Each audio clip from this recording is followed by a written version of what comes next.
the session today is the first plenary session and is focused on the nexus between young directors, entrepreneurial development, and the Nigerian economic recovery and growth. Data has shown that entrepreneurs boost economic growth by introducing innovative technologies, products and services to the market, and creating jobs, strengthening market competition, as well as increasing productivity. Beyond that, they drive growth of commerce and regional economic integration, promote new technologies and innovation, addressing environmental challenges and driving socioeconomic development. The primary focus of any young private business or a startup is growth. How to capture the market, share a critical mass of customers at the early stage as possible. Accordingly, its entire business ecosystem is geared towards agility, flexibility, and speed in decision-making. And this means that management and employees enjoy a great deal of autonomy. And to ensure the survival and liquidity, these companies generally judicious in controlling spend and budget. And they also have much simpler management structures which allow transparent flow of information. However, what we've seen is that when these businesses grow and think about raising capital, either from a private equity position or through an IPO, they must start implementing broader corporate governance frameworks. Effective corporate governance at the time of a capital raise offers several benefits. Number one, it prepares the company to meet upcoming regulatory requirements mandated by investors or regulators. Number two, it also ensures a smooth transition and functioning of the owner's new role. And number three, it strengthens investors' confidence at the time of due diligence and also makes the due diligence process efficient and less expensive. In the last decade, we've seen Nigerian young entrepreneurs build big companies like Paystack, Flutterwave, InterSwitch with local Pan-African and or even global reach, and they've been strengthened by corporate governance. We've also witnessed more and more experienced boards of listed and private companies bring younger directors with technology and youth market knowledge on their boards. So the plenary will now focus on the connection between good corporate governance and sustainable economic development, the importance of corporate governance for SMEs, agility in corporate governance models, global trends, Gen Z and millennial directors, the importance of generational knowledge transfer through mentoring and reverse mentoring, and how to build a sustainable pool of young board-ready directors. And with that, I would like to hand over to Mr. Peter Bamkole, who is the director, EDC Lagos Business School, to give us the keynote speech for this session before we go into the panel discussion. Over to you, Bamki.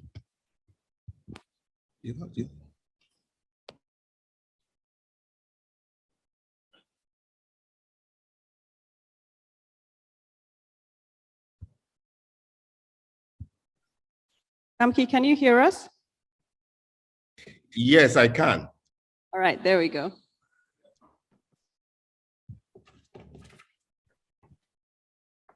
Am I on now? Yes, you are. Oh, fantastic. Okay, let me start sharing my screen.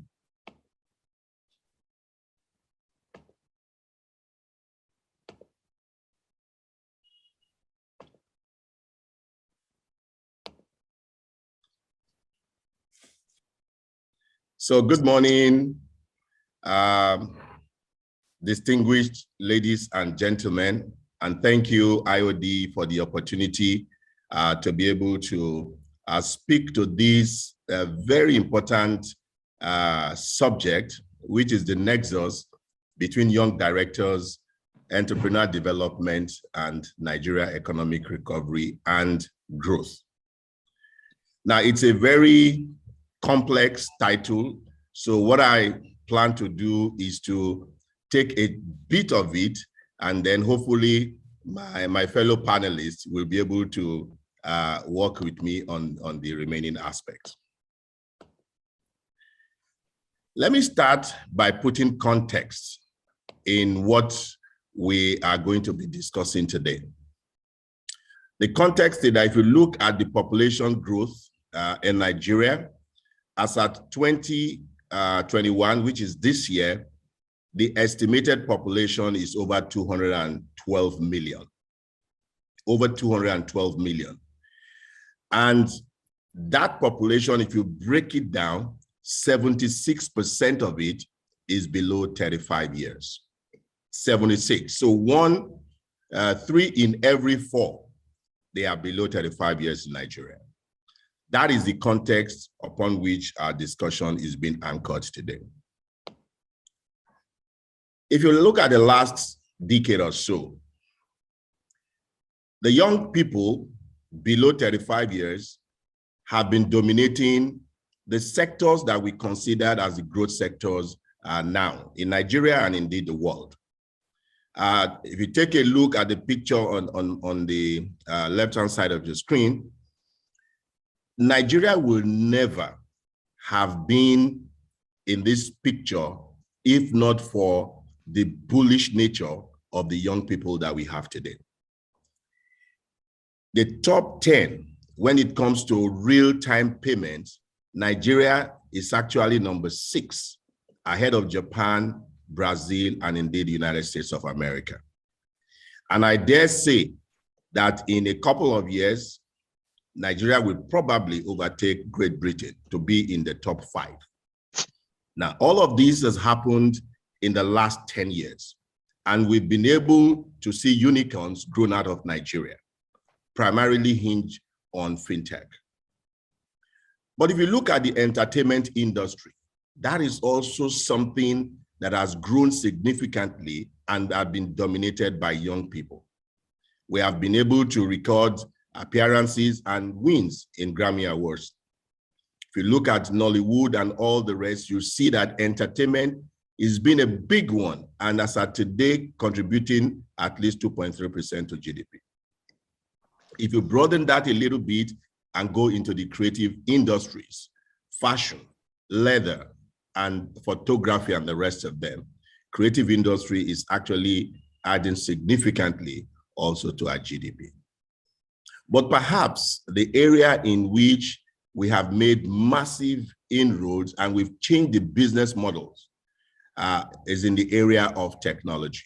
So whether it is fintech, whether it is edtech, whether it is agri-tech, all of these have been significantly changing the landscape and making our young people to be extremely bullish.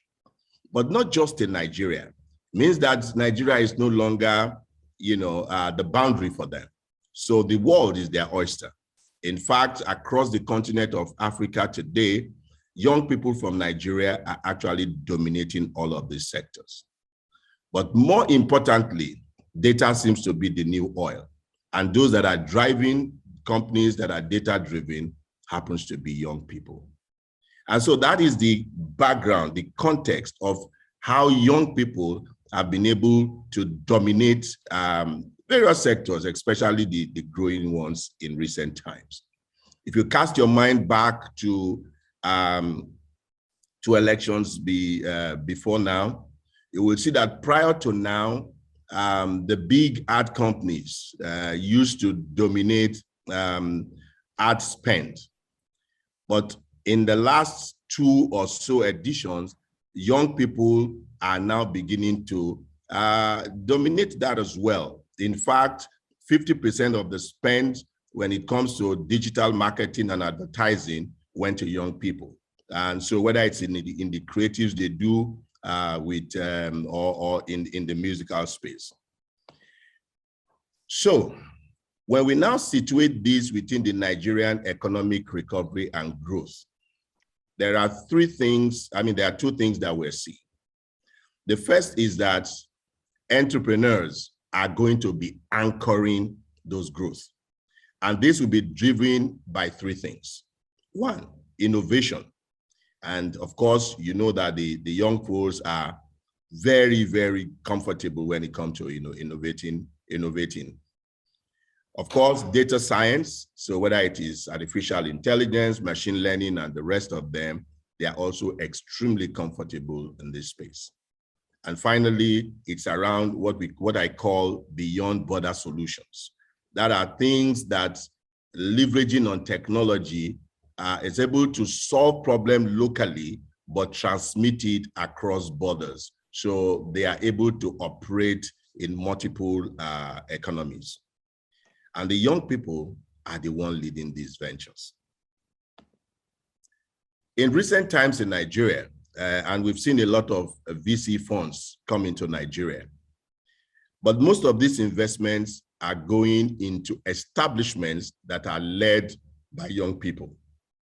Now, for this to happen, if you know about VCs, it means that they will require a high degree of corporate governance. And so it means that these young people somehow are able to understand and to prepare themselves very well to be able to access this international funding. Yet, many of these young people may not necessarily be prepared for the art and science of directorship. If you look at in the last decade or so, most of the young directors that we have on the scene, they've evolved through venture creation mostly. Some of them have been appointed by companies or organizations I refer to as feature-focused organizations that are seeking out their expertise or positioning to connect with what we call the new market. And so if you flip back to my first slide, where 3 in every 4 customers today are young people below 35, it means that we need to understand the way they think. It means we need to appreciate the way they work. We need to understand their mindset and how they will buy.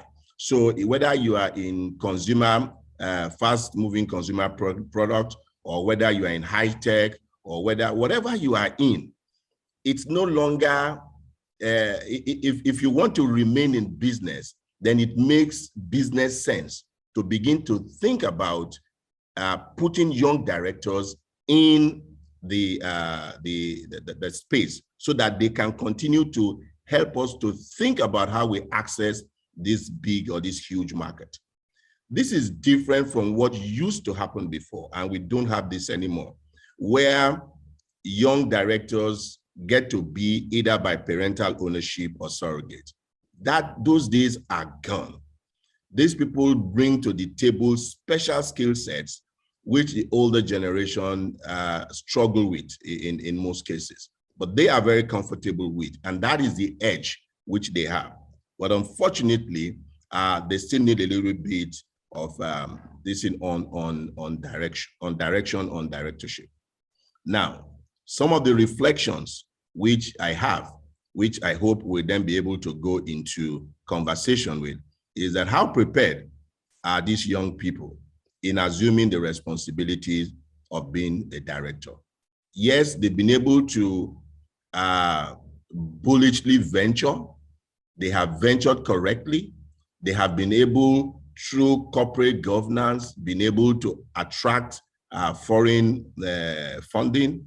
But at the end of the day, the art and science of being a director is something that must be learned.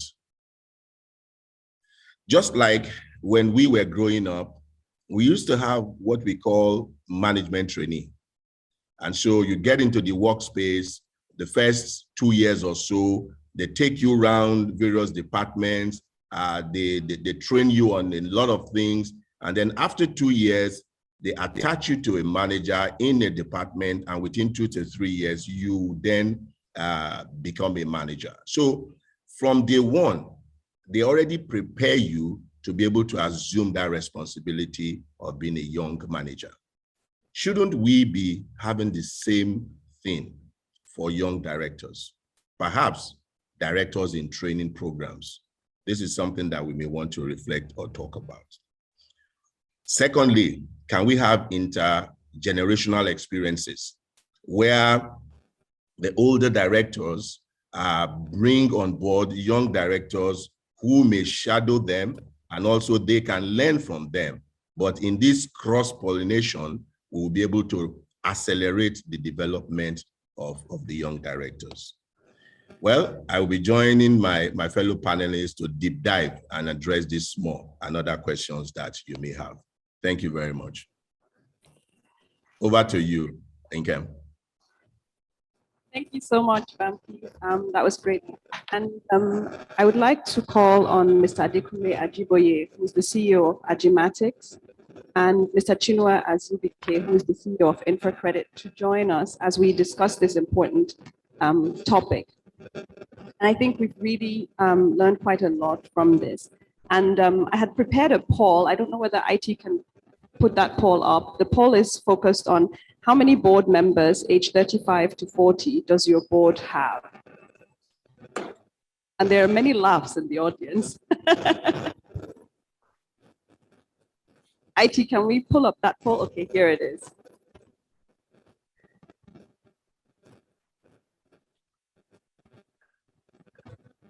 Maybe we'll give it a minute for people to vote.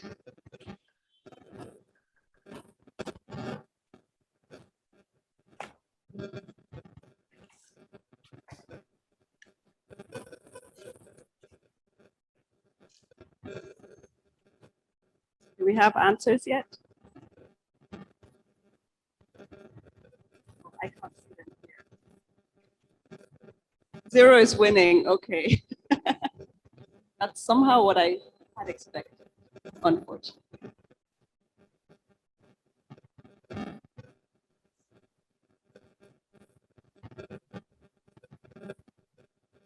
Okay, I think we can conclude the poll so that we can see the final responses.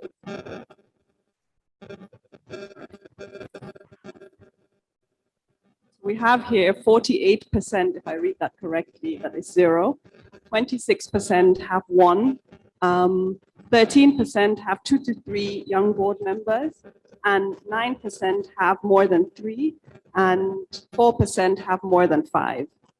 So I think this is a really timely topic, and I think it's really important that we address this topic today. And as I look around, I am quite certain that I am the youngest person in this room.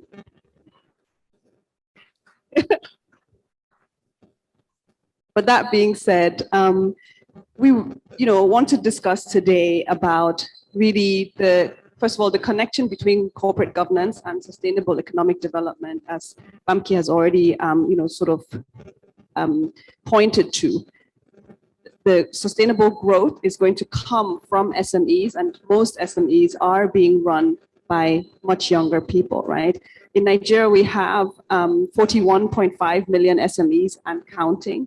And SMEs in this case are defined as businesses with less than 100 million in annual turnover and that have less than 300 employees.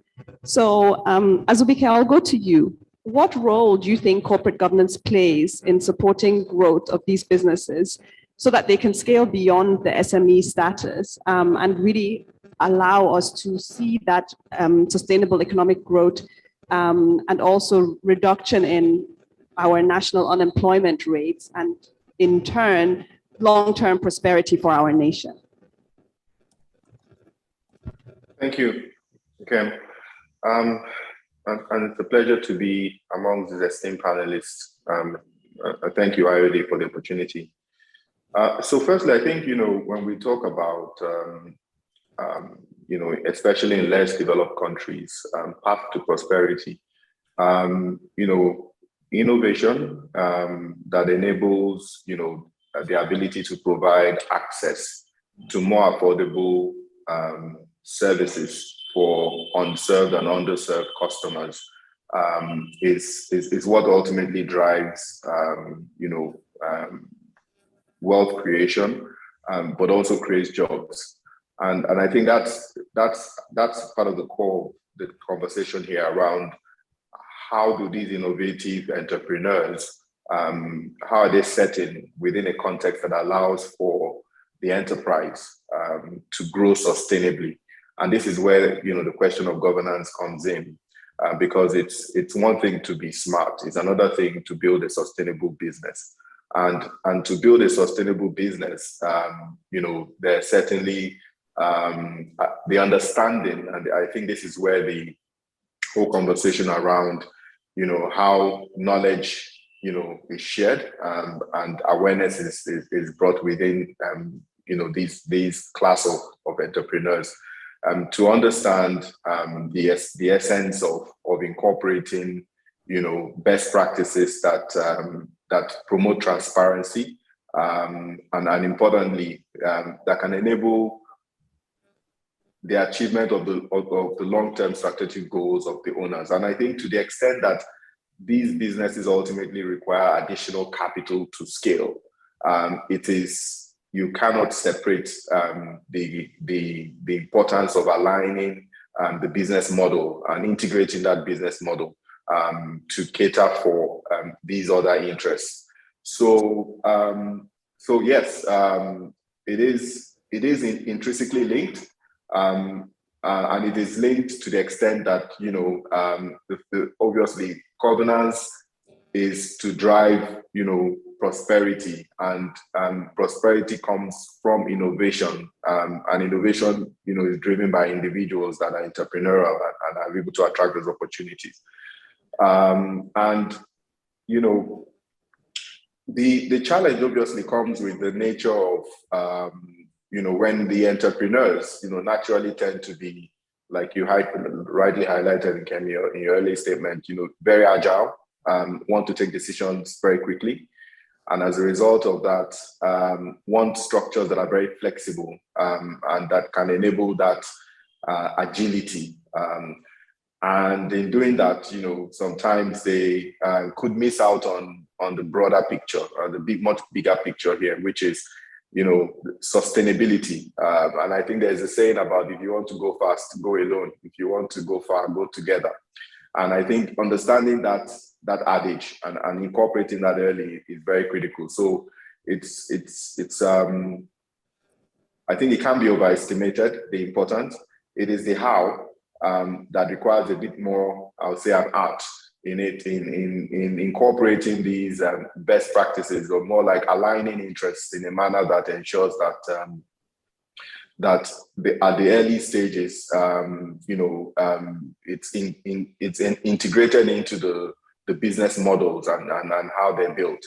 And I think this conversation is very useful. I like the Banky's presentation really sets a very strong context, and that context really helps to present even for the potential business owners the understanding of the scale, first of all. So when the scale is well understood, then you know that you can't achieve that scale without the governance structures that can allow business attract capital to grow. So it's I do agree with the statement, and of course there are obviously examples that I hope to talk about in the course of this session. Thank you. Great, thank you so much. I think you mentioned something really important, which is agility and sort of new business models. And Adekunle, I'll come to you. You're a software architect and data strategist, and you work around AI, machine learning, IoT, and big data, and do entrepreneurial consulting. So I'm sure you're really familiar with these agile business models that we're seeing. And we all know that corporate governance sometimes can slow processes down, and can also sometimes stifle levels of innovation. So how does corporate governance have to change and evolve in order to become as agile as these business models most startups and SMEs are operating with? All right, thank you so much, Chidima, and thanks to the IoD leadership for this opportunity to be part of this wonderful conference. So I first of all want to just comment immediately on the poll. If we're seeing that 48% of the respondents had 0 members between that age group in their director group, it reflects the mindset of the economy and the size or the age of these companies that are present today. Now, so coming back to our young directors, there are 2 things that there are traits or attributes about them immediately. They're digital first in consumption, they're digital first in production, and they're also agile. And so when you look at those attributes, if the recipe is that they need to be viewed or looked at in a different way, we need to have intentional mentoring to carry them along. Although I would say, first of all, though, that even though we're focusing on the young directors, even the older companies have challenges when it comes to governance. They do have these challenges. It's pronounced. We can see it all around us. So it's something that is an issue for almost all cadres and all levels of companies in Nigeria. So governance issues, there have been companies in Nigeria that we do know of that have been successful in handling this. We recall InterSwitch. When InterSwitch began as a company, they were intentional in having senior mentors to lead them and direct them. And we can see where that has led InterSwitch today. If you look across in North America, across the world, you look at Facebook, and you see that Facebook is still having issues with governance, compared to its peers like Google or Netflix or Amazon. And why is that? And lately, they're now trying to bring in, senior folks to help them in mentoring. So we can see that it becomes obvious. And when we look at governance, there are two things you look at governance. Governance, yes, should be in place for raising funds, but it also should be in place for the growth and sustainability of the company. It's more than the fundraising. It also affects the growth of the company. It affects the mindset. It affects the culture of the workplace. It sets the pace for how you look at that company. Thank you. Thank you so much. Thank you so much.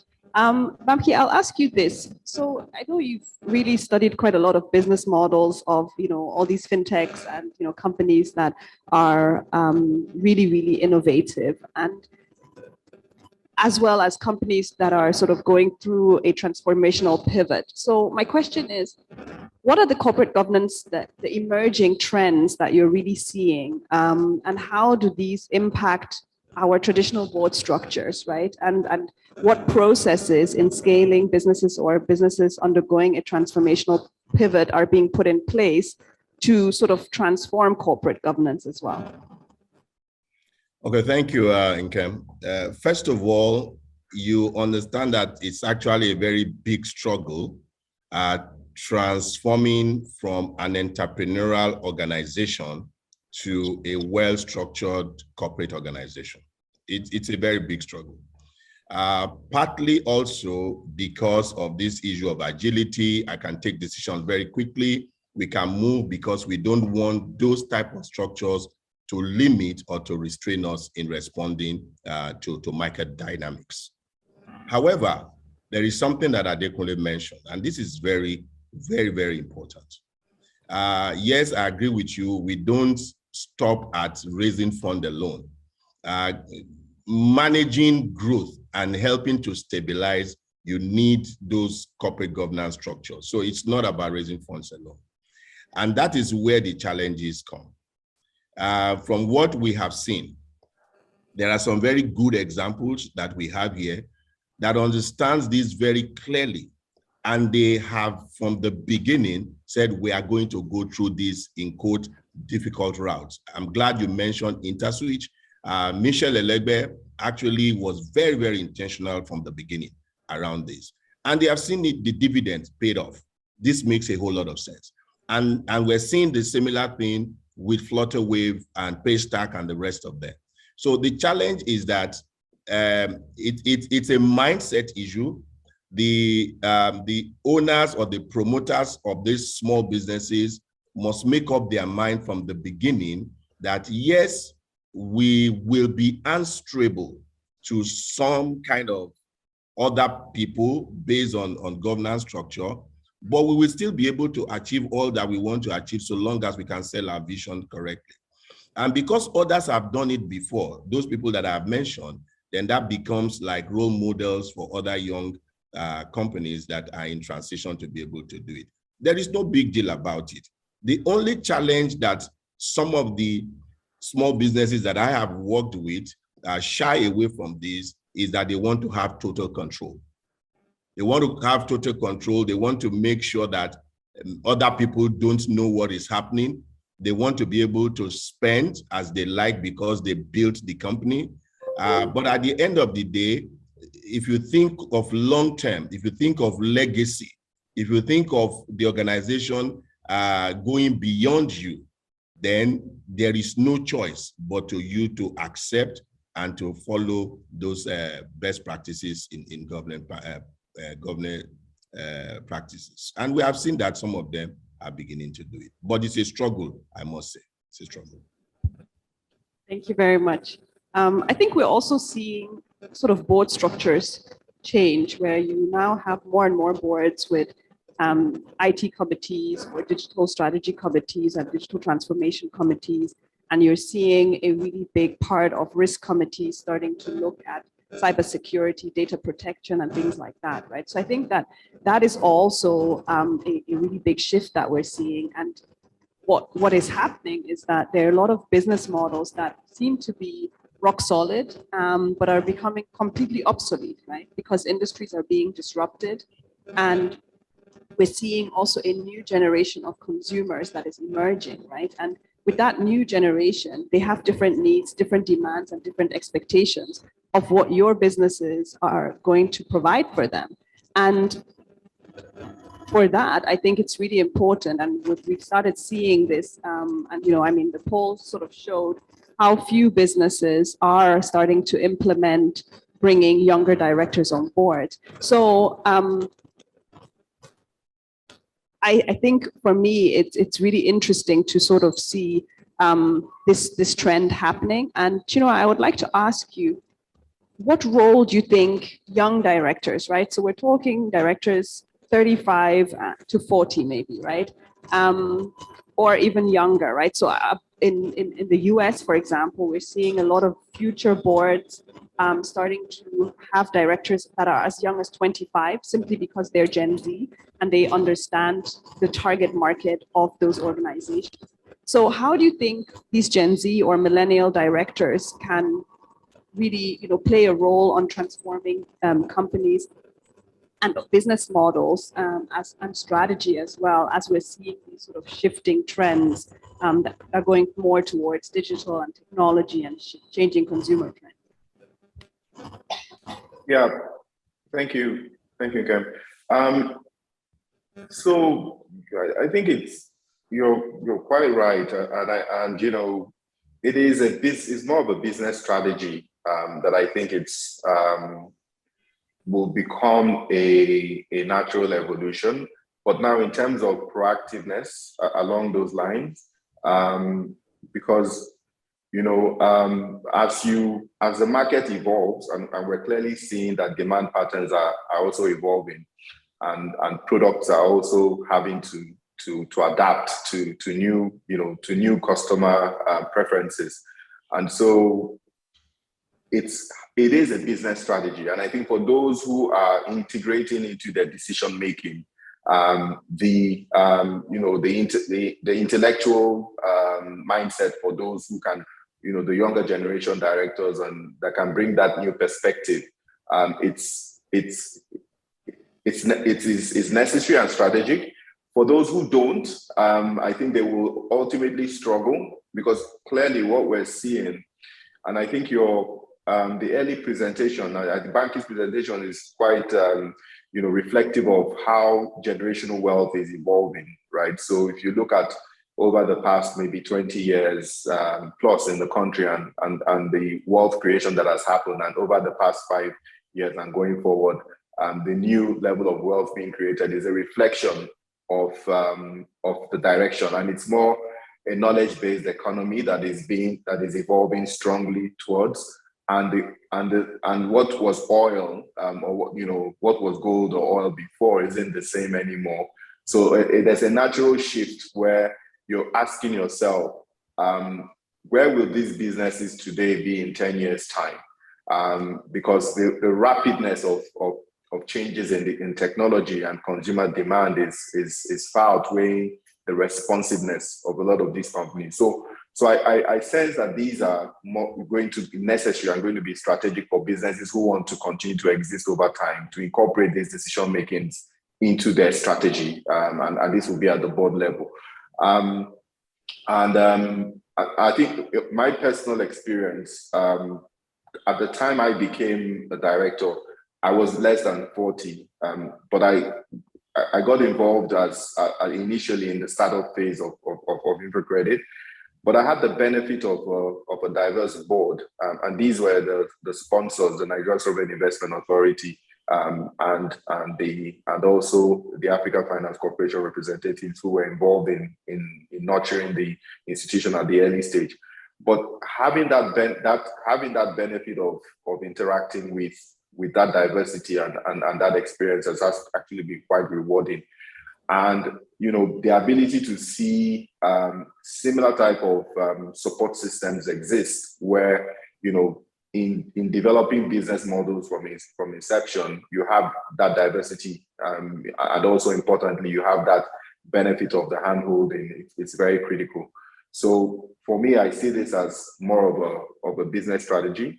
And certainly, I do agree that, given the direction, the natural direction with disruptive innovation taking place, if you want to exist in the next 10 and be competitive, rather in the next 10 years, given what we're seeing, you naturally have to bring that intellect into the decision making in these businesses to be positioned, right, to continue to provide value to the customer. And the demographics of the customer is fast changing today. So in fact, my opinion is that the next 5 to 10 years, the rapidness of disruption that will evolve will be far changing. And I think for most companies, they're beginning to see this evolving, where we feel there's a sense that a lot of acquisitions and takeovers will be happening between what appears to be small businesses today and the larger ones that seem to be incumbents. So it will be very interesting over the next decade. I completely agree. And I think that, like all of the things that you've said are really driving a lot of change in the boardroom. And Bamki, you mentioned in your presentation that, you had management trainee programs, right? And they still exist up till today. All the big four have their management trainee programs. A lot of smaller companies are starting to create those programs, not just for management staff, but also for technology staff and digital ready workforce. So there are a lot of young entrepreneurs that are not exposed to the levels of corporate governance early enough.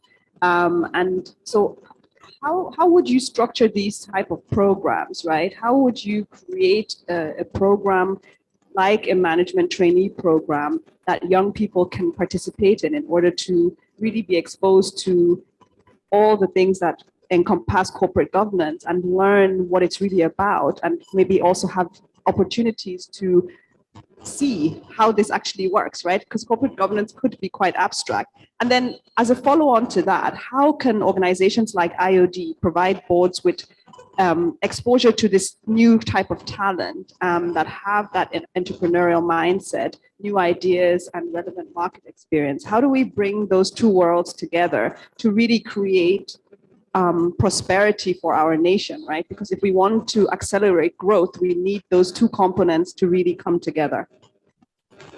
Okay, thank you very much, Nkem.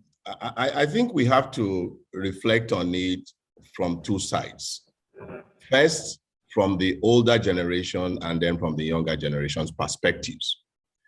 The older folks need to understand that if they don't prepare these young folks, they will not be able to take over properly. Yet, 3 out of every 4, that is our new market. We need to understand that very clearly.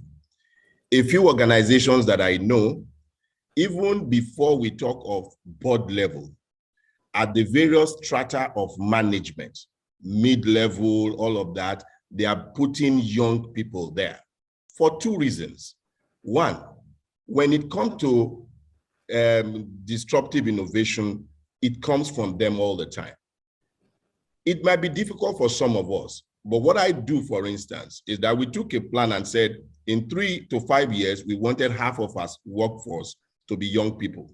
That has paid off because most of the products and services we render now were developed by those people. And because they know their type, it became easier for adoption. That's point number 1. I don't have to worry about that anymore. There are some times where we get bogged down with reports, with all kinds of systems, and we just couldn't get our hands on it. Then every Friday, I get a team of millennials. We just sit down and I just share my problems with them. And then one of them will say, oh, don't worry, we can use Power BI to visualize this and all of that. And I had Power BI for like 5 years. I never used it. And then in less than 1 or 2 weeks, these guys make my life very comfortable. So what I'm saying is that we as older folks must also be willing to be mentored by these people. Let's understand the advantage they bring to the table for us, while we too then look carefully and say, let's mentor you in the art of corporate governance. Let's mentor you on how you too can become a director in the next 2 to 3 years. And indeed, it is very possible. One of my nieces worked with Goldman Sachs, and one thing that's very important is that when you join the organization, you choose your mentor. Anybody you like that, I love the way this guy is doing and this at the board level, you will just go approach, and then they work with you. And I recall the first statement that her mentor mentioned. She said, do you think all of us here got to this position on our own? We always ride on the shoulders of giants. So come with me. I never forget that. And it's the same way we must react here. I also feel very bad that when we took the poll, 48% said 0. Now, that's a very deep thing that we need to work on very quickly. And we all have to be very intentional about it. Because if we don't do it in the next 3 to 5 years, we will be dinosaurs. And we will not be able to compete effectively in the global world that we have found ourselves. Let me give you one simple, and so yes, organizations like IoD need to also be very, very intentional about it. Get their members to say, look, have a 3 to 5 year plan. Within the next 2-3 years, make sure you get X percentage of young people, not just by putting them as quota, no. You know, when we started about gender, so we brought women on board and everything. Now it's about diversity, and diversity in gender, in age, and all of that. Those are the things that will withstand the new age that we are getting into. And both have to be very strategic in positioning for that. Let me close by giving you one example. The traditional microfinance companies, banks, the way they operated, it was very nice, it was good. But that system has been disrupted by the fintech people. I witnessed one bank that it took them 12 years to be able to reach a particular loan level. For this fintech, it took them less than 6 months to surpass that without building the kind of physical infrastructure that the traditional microfinance did. And they're going bigger and bigger. So it means that there are ways in which business models can be changed. And these young people will bring that to the table. If we don't accept them, and if we don't help and work with them, we are likely to be dinosaurs. So IoDs, Mentor Africa, whatever they call it, many people, let us just say, we will take on 1 or 2 people. Inkem, I know you yourself, you were mentored by somebody else. That's why you are able to reach where you are, and you are dining with people. So for me, it is something that we must do, and we must do very fast. Thank you very much. So I think there's been a lot of talk about mentoring in both directions, right? So mentoring not just one way, but also the other way. And I think that, to me, this really sounds like a generational conversation that we have to have, where we really start a knowledge transfer from one generation to the other, right? And Adekunle, I'll direct my last question to you. Being that you work in technology, we see a lot of boards that now have digital directors. However, a lot of digital natives don't actually have corporate governance knowledge. So it's really hard to actually bring them on board, even though they have really in-depth industry and technology experience. So how can we use this mentoring and reverse mentoring process to close this gap and really help to ensure the sustainable growth and for future-ready organizations? And while he's answering, everybody can please prepare their questions. The people who are online, kindly put your questions in the Q&A box, and everyone that is here, there will be a microphone that will go around to take questions. Thank you. All right, Inkem, thank you so much, and kudos to my distinguished co-panelists. So I just want to open up, there's a movie called The Intern, in which Robert De Niro who had retired, was in his 70s, went on an internship and to a young technology company. And he was paired with the MD, who was a young director. And we could see the classical reverse mentoring taking place. The young director was able to learn a lot of things from Robert De Niro, who was a retired executive. And Robert De Niro was able to learn a lot of things from her. I think this is a classical template, of how reverse mentoring can work. And we need to be intentional about it. But yeah, let's look. We're talking about manufacturing. We're talking about industries. We're talking about services. We learned in school there were 5 factors of production. There was land, labor, capital. Lately, we say entrepreneurship or technology, and then data. So if we look at these new 5 factors of production now, within the one entrepreneurship, even the word ending with ship means that there's a deliberate attempt to carry people along. Look in our financial services sector, we now have a succession plan in major banks. You have a DMD, you have an ED. It's lined up, from ab initio. That's working well for us. Now, going back to what Banky said, I believe we heard that in the 60s, Udutola tires had the same turnover as Honda manufacturing. And today we know where Honda is and where Udutola tire is. If we look around our sponsors today, Bua Group went public and then was able to do a lot of governance, not necessarily because they wanted to raise capital, but because of the legacy and succession plan that needed for the group to transition. Look at Dangote. Dangote went public and institutionalized governance, not because they really wanted to raise capital, but because they had to outlive the founders. About 30 years ago, growing up in Nigeria, we heard a lot about Abiola. I suspect there's almost no remnant of that group today.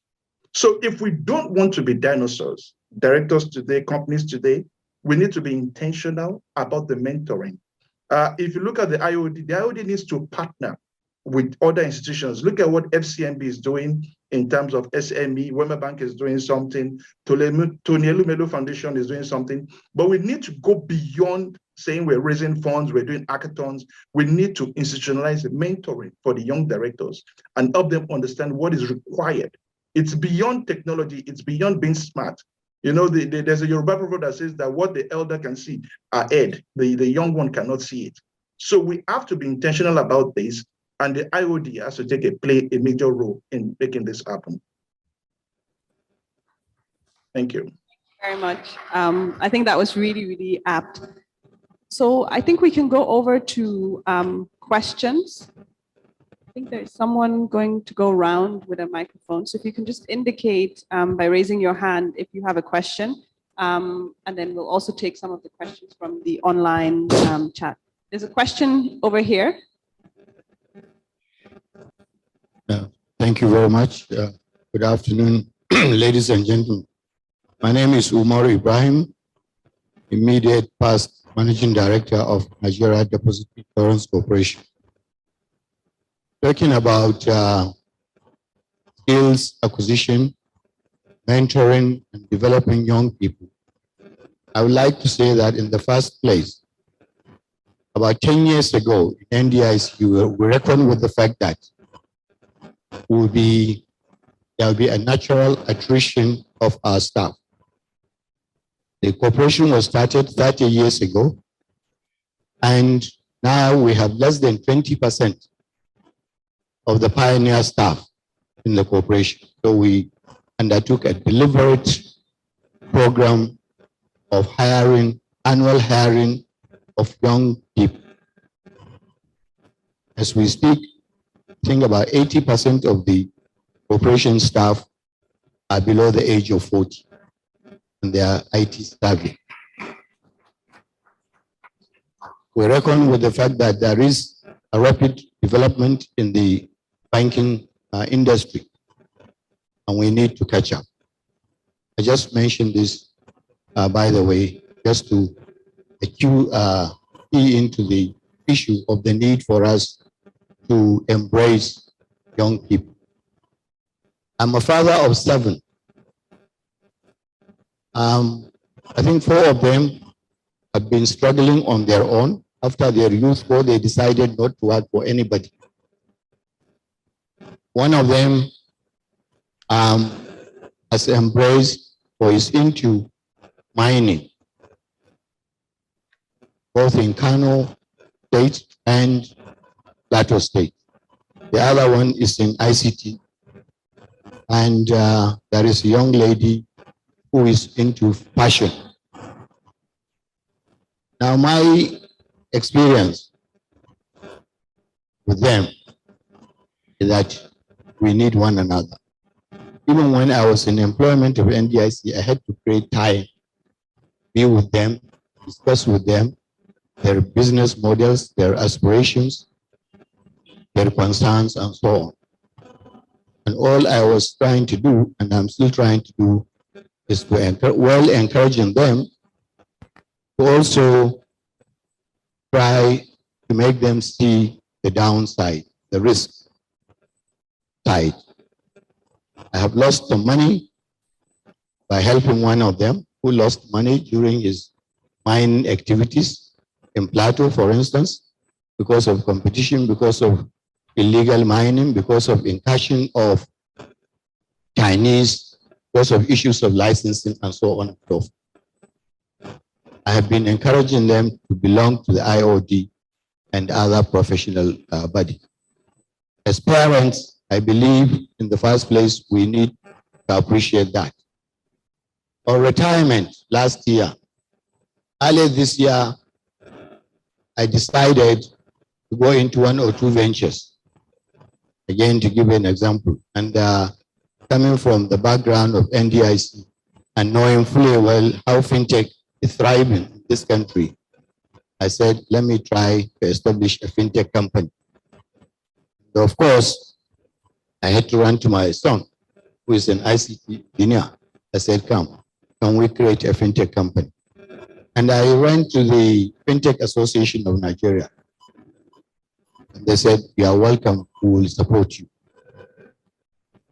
And that's what we have been trying to do. Right now, for instance, we are partnering with one of the biggest markets in Kano, a market that has been there for about 100 years and that sells its textile products nationwide. We are trying to establish a platform whereby there will be seamless transaction between them and their nationwide. You know, breaking up the platform, logistics, and what have you. So, ladies and gentlemen, all I'm trying to say is that for all of us to embrace the young people, there is need for universal mentoring, and there is a lot of room for IoD to come out with a program that will encourage the young people to imbibe and practice, you know, good corporate governance for sustainability. Thank you very much. Thank you very much. Thank you very much. All right. They ready? Yes, we're trying to first about first mentorship. When you talk about mentorship, just one direction. Whereas two dimensions, you know, and that's one great that we are taking out. Part of what Frank said, IoD is ready to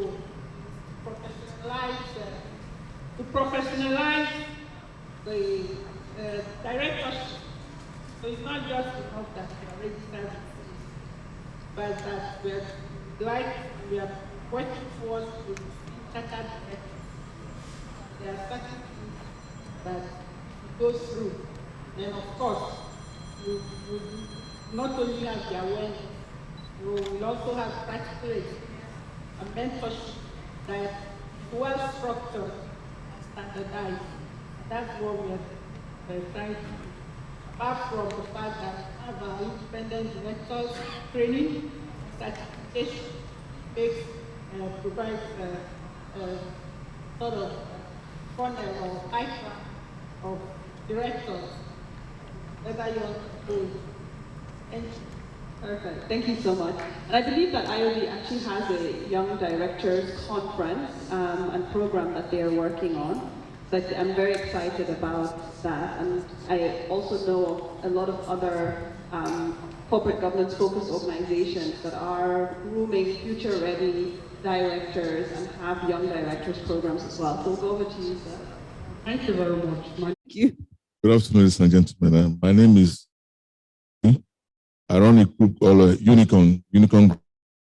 I've seen discussions from the panelists, and one thing I is they fly around the world reverse mentoring. These young people are doing well. But instead of talking about the reverse mentoring, I will talk about collaborative mentoring. We learn from them and they learn from us under our tutelage. Thank you. All right, thank you so much. I have one more question over here.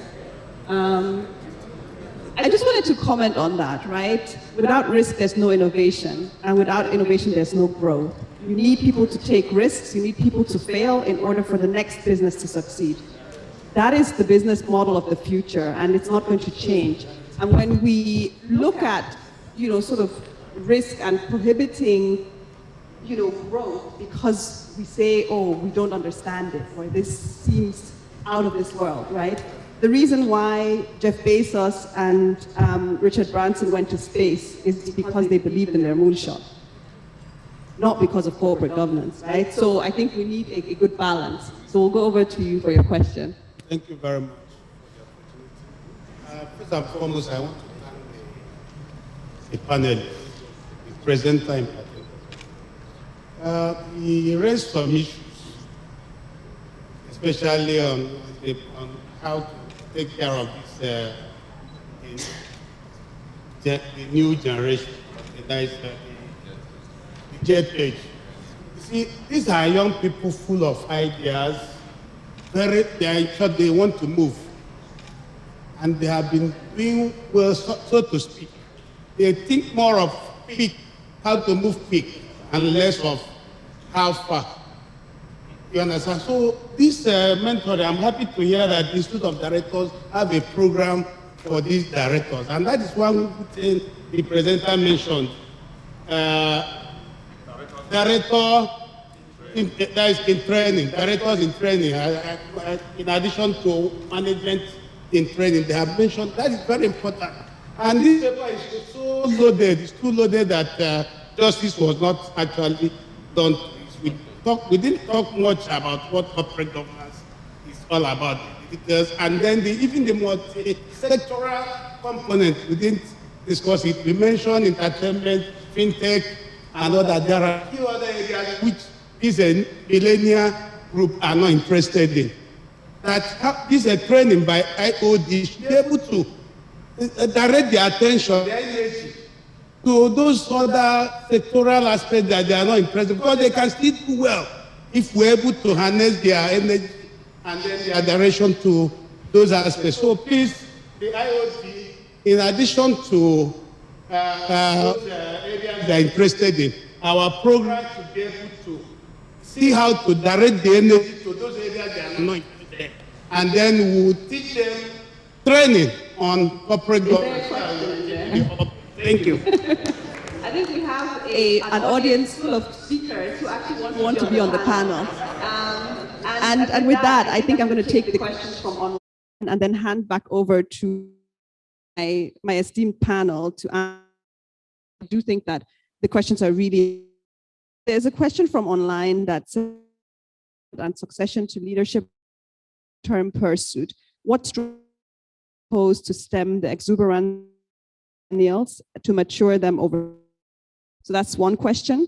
The second question, what efforts is IoD making of culture by way of measuring it for sustainability organizations? And then there was one audience that was there that was focused on older and more experienced directors really transfer that knowledge.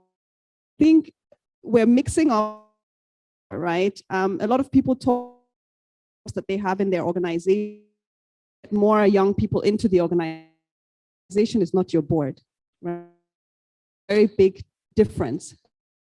Organizations have a young workforce, young management team, and an old board. And that is where there is a massive disconnect. So how do we create that kind balance? Of balance?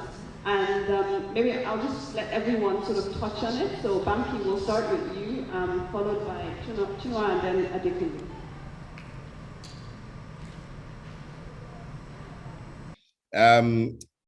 On the issue of reverse mentoring and collaborative mentoring, I think now we're getting into semantics. And for me, yes, you learn from them, they learn from you. That is the reality, and that's what I've also enjoyed. The truth is that it takes time to get matured, whether you're talking of management or whether you are also talking of being a director. And it is important to note that, you see, these young people have a lot to offer. It's the reality. And let us not take that away from them. And the earlier we understand that and bring them onto the board to be able to help organizations provide strategic leadership, the better for our organization. It's just something we need to accept, all right? Then we can cascade down and intentionally also say we want to get them on even senior management so that the implementation of whatever decision is taken at the board level, that these guys will be able to push it and push it fast. Again, it is true, and I love the way Adekunle puts it, that what the elders see sitting down, the young people, if they climb the Iroko tree, they may not even see it. And that is the wisdom that comes with all this great stuff that you are seeing. It is true. However, even with that wisdom, it is important for us to know, it's what we call ambidexterity. On one hand, you continue to explore, but the other hand, you exploit. Now, in organizations, because we have built systems, we have done this, we continue to exploit it, we know what to do, it's working. But you must explore, because if you don't explore, you cannot enrich what you have and you cannot expand the horizon. What the young people bring to the table is that exploration. And what the old folks bring to the table is that exploitation. The hand must shake. We must have good handshaking, and that is when the organization will prosper. So call it collaborative mentoring. I agree with you. I know that most of the times, the older people say the young people don't have experience. To some extent, we may be right. But the reality, based on my own experience in the last 2 to 3 years, is that a number of things that I have learned have come from these young people. And the only thing that they do, we talk about it, we do everything, then they will say, okay, now put the wisdom to make it work well. Because there are some things they don't see. I see beyond that. But honestly speaking, it's a good handshake that's going to lead us to the promised land. I don't know if I touch on a few things. The last one is about exposure. Yes, we need to expose them. And again, we have to be very intentional. For instance, if you go on board meetings, even if they are not directors, you can let them shadow you. So they will be like your assistant on the board. If it's nothing too sensitive, just for them to see how things play and how it works, it will help them to understand the art and science of being on the board. So these are some of the things that I would suggest beyond what IoD and the likes should also be able to put together by way of actually training them. Thank you very much. Chinua, over to you, please. But I'll just say, Banky has really touched on broadly most of the points. You know, what we're experiencing, it's a transition. right? And this transition is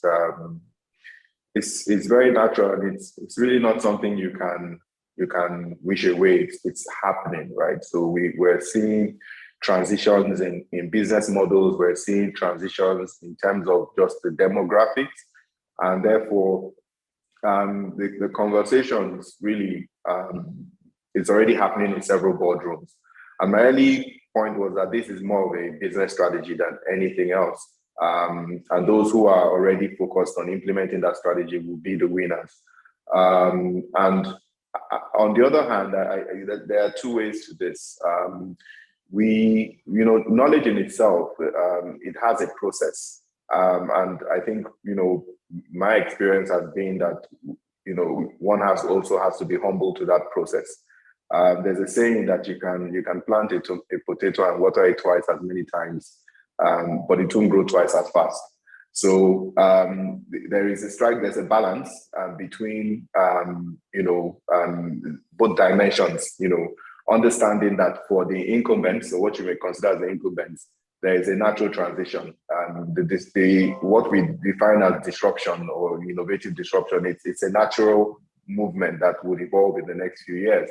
And the process by which we integrate new thinking, new ideas, and also ensure that in doing that, we're also nurturing, you're nurturing talent and also ensuring that the concept of reverse mentoring is something that is incorporated into what is best practice is essential. So I think I'll just stop there. But I think I'll just reiterate that it is what is, for me, it's more strategic and business practice than anything else. And I believe that, and we can see this already happening in several businesses. So the winners of tomorrow will be those who have taken it as part of their core business strategy. Thank you. Adekunle, please. Yeah, thank you, Nkem, and my fellow co-panelists have really done justice to almost all of it. But just quickly to say that the semantics, like Banky said, reverse mentoring, collaborative mentoring, we know what it is that we want to do. And we can even look at what I would call, probably I call it a shadow board of directors, right? So if these young directors have not funneled up into the actual board and they are not fully represented, and like Banky said, it's not just about hiring them or having a young workforce. We want them in leadership positions. And so we can have something like a shadow board of directors, that could be the staging ground, to prepare them for eventual, leadership. I also want to add that we shouldn't forget about the public sector, right? The public sector in Nigeria is critical to the economy. And so when we look at the reforms or what's being led by the current head of service, the civil service also can learn a lot from this. I think even in the early days of the civil service, they had these programs in place to mentor the new civil servants so that they could rise up and become, before they end up as directors of PAMSECs. So Nigeria has always had the attributes, the character, the leadership, the quality, the expertise to make this happen. So it's up to the IoD now to jump on that, leverage on that, and run with this. Thank you. Thank you very much. So thank you, my distinguished panel. In closing, I'd like to summarize the learnings of this. I think one of the key things that we is really the connection between economic and recovery and strengthening SMEs through corporate governance structures that will allow them to attract funding, allow them to grow and scale. We've also talked about the importance of board mentoring, both in one way and another way. And we've also talked about having an apprentice program where young directors can come and participate in board meetings without actually being directors on that board. I also think that one of the things that is really key is how corporate governance initiatives and organizations can start grooming young directors. And I think that's the point that we've heard over and over again from the panel as well as the audience as something that's really important. And I'm sure that IoD will will do justice to this. And in closing, I think we've also talked about that this conversation is a generational conversation. And the fact that there are no young people in this room is sad, right? So, are you under 35? If you're under 35, please stand up. We have many under 35 clearly, right? But when we talk about that 76% of our population is under 35, and they're not represented in this room, how are we going to groom the future of our board? Now, leave us to think about that question, because I think it's really important as business models are changing, as strategies are changing, as risks are changing as well, right? So today, risk is no longer only financial, or risk is digital, and a big chunk of it. We need people who understand those subject matters, help drive business strategy, and that happens at board level. Thank you very much.